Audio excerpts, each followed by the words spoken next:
Shalom maatjies, baie welkom by Storytyd saam met my Juffrou Jolie.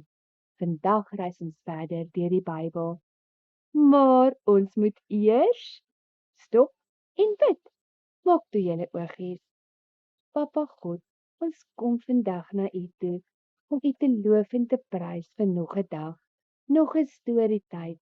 Dankie vir al die liefde en die genade in ons lewens. Seën elke maatjie in Jesus naam. Amen. Vandag se storytyd gaan oor 'n vuuroond.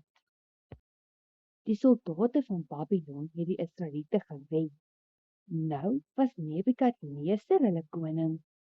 Koning Nebukadneser het 'n goue standbeeld gebou. Toe maak hy 'n slegte wet. Die wet het gesê, wanneer die musiek begin speel, moet almal voor die beeld buig en dit aanbid. Die mense wat dit nie doen nie, sal in die vuuroond gegooi word. Die musiek het begin speel, die mense het neergeval en die beeld aanbid. Maar daar was 3 mans wat dit nie gedoen het nie. Hulle het geweier. Hulle name was Sadrag, Mesach en Abednego.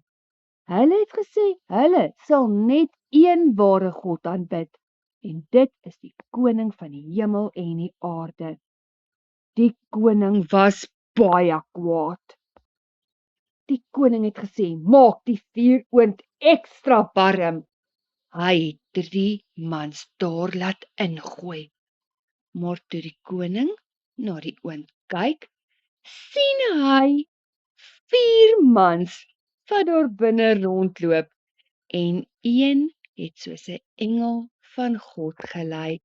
En ja, dit was 'n engel, maatjies. Die koning het vir die mans geskree, kom uit, julle God het julle gered. Die vuur het hulle nie gebrand nie. Hulle het nie eers na rook geruik nie. Toe maak die koning hulle leiers in sy koninkryk. Die les van die storie is, al doen almal verkeerde goeders, moet jy nog steeds kies om die regte ding te doen. Al kry jy dalk bietjie moeilikheid by jou vriende, weet net, Papa God sien jy wou die regte ding doen en hy ken jou hart en sal jou red. Soos my maatjies weet, Juffrou Jolie doen graag poppekas by julle kerk of julle skool. So hierdie keer vertel Boelie Brak en Sonskyn die Paasverhaal. En ons het nog 'n paar gaatjies oop.